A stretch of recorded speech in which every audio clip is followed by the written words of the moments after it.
Welcome to this explainer. Look, I want you to imagine, for just a second, possessing a psychological framework so intense, so deeply structured, that you could literally force reality to yield to your desires. We're always told that success is this mixture of hard work and luck, right? But what if luck is just a myth? What if the events in your life, the wins, the losses, the sudden windfalls, are entirely subject to a ruthless internal mental discipline? Today, we're undertaking a masterclass in the psychological manipulation of reality. We are going to decode the exact mental blueprint of a woman who achieved the impossible over and over again. 5,000. Just let that drop and sit in dead silence for a second. This isn't a metric of dollars earned or steps taken. This staggering number represents the consecutive, unbroken contest wins of one seemingly ordinary woman named Helen Hadsell. 5,000 times she entered a sweepstakes, a contest, or a drawing, and 5,000 times she walked away with the prize. So the question we absolutely have to ask is this: is winning 5,000 times pure luck? People affectionately called her the contest queen. They whispered about her having a horse show in her pocket or, being magically blessed by the universe. But let's completely destroy the idea of coincidence right here and now. Coincidence happens once. It might even happen twice. It does not happen 5,000 times in a row.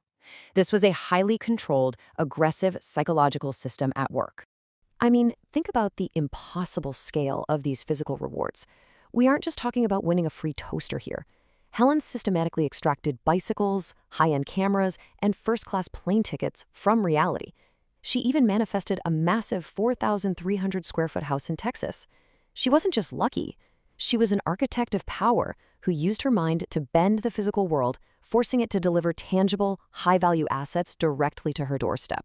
Okay, let's dive into this with Part 1, the motorboat experiment. To really grasp this level of mental dominance, we got to go back to 1958. The spark of her psychological awakening actually came from reading Norman Vincent Peale's book, The Power of Positive Thinking. Now, most people read that, feel a brief wave of motivation, and then just go back to their lives. Helen absorbed it completely differently. She reached this radical realization: the absolute root of all games, all achievements, and all acquisitions lies purely in thought and intense brain power. She realized she could accomplish literally anything if she just weaponized her mind. So she decided to test this power on a newspaper contest for an outboard motorboat. The entry required 25 words on why people should drink Coca-Cola. The kicker? Helen didn't even drink Coke, yet she wrote this bizarre 21-word entry. Look at the grammar, it's completely fractured. The logic is strange. And this brilliantly illustrates her whole method. Her absolute raw emotional belief completely overrode the need for a logically perfect entry. She didn't win because she wrote the best sentence. She won because she visualized herself in that boat with such overwhelming force that reality basically had no choice but to comply. Which brings us to Part 2, this SPEC method explained. Fast forward to 1971, and Helen finally revealed her intense psychological secrets in a book called The Name It and Claim It Game. And she didn't frame her success as magic. Not at all. She framed it as a rigid, aggressive psychological protocol that she called the SPEC method: select it, project it, expect it, collect it. Do not mistake this for passive wishful thinking. This is a system of absolute command over your internal environment to completely dictate your external reality. Let's dissect that very first phase: select it. Vague goals are for the weak. You can't command reality if you don't even know what you want. Achieving true power requires intense, unwavering clarity. You must choose your desire in granular detail. Say you want a car. Okay, what is the exact color? What is the interior design? What is the specific model year? You have to lock onto your target with the precision of a predator before you can even begin to pull it toward you. Once you've locked on, you move straight to phase 2, project it. This is where you visually and emotionally simulate the reality of already possessing your desire. And this requires total sensory immersion. If you selected that car, you must literally smell the leather of the interior. You must vividly see the illuminated dashboard in your mind. You have to physically feel the cold plastic of the steering wheel and the tension of the horn beneath your hands. The more accurately you visualize and the more raw emotion you attach to that vision, the faster reality bends to manifest it.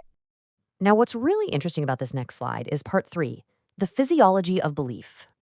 See, Helen didn't just rely on daydreams. She hacked her actual physiological chemistry. This is not a suggestion, guys. This is a rigid physical protocol she practiced daily. It mimics deep yogic breathing. You inhale deeply for 8 seconds. You hold that breath, suspending time for 8 seconds. You exhale slowly, purging all weakness for another 8 seconds. And then you hold those empty lungs for a final 8 seconds. You repeat this cycle for about 2 minutes. Just think about the sheer control that takes. She did this because it actively forces chemical shifts within the human body. After just 4 cycles of this intense grieving, your hands and feet go entirely slack. Muscle tension plummets. Frantic mental anxiety, it just disappears. By paralyzing the physical body's chaotic responses, she stripped away the mental barriers. This allowed her brain to project her goal into reality without a single ounce of subconscious resistance. And that perfectly sets up the third step. Expect it. Doubt is the ultimate enemy of psychological control here. It's a poison that will instantaneously kill your manifestation. If you allow even a sliver of negative feeling or anxiety about the outcome to enter your mind, your desire is going to shatter, or at the very best, be severely delayed. Because expectation is not some passive, fleeting feeling of hope. Hope is weak. Expectation requires relentless, militaristic daily conditioning. Helen advised treating this visualization like a strict, mandatory physical workout. You have to practice it daily to completely crush doubt before it can even take root. And if you practice correctly, utilizing those physiological hacks we just discussed, the doubt simply fades away. Your mind turns into an iron fortress of certainty. The final phase of her psychological framework is collect it. This is where you move in physical reality while maintaining absolute emotional dominance. You take the practical steps to enter the contest, sure, but you completely ignore the competition. You blind yourself to the sheer odds stacked against you. You don't worry about how hard it is or how many thousands of other people are participating. You move with the arrogant certainty of someone who has already won the whole shebang. So, the crucial point is summarized here in Part 4, claiming your reality. To truly manipulate reality and claim what is yours, you must master an extreme level of emotional stamina. You have to shut off that logical part of your brain that tells you something is impossible.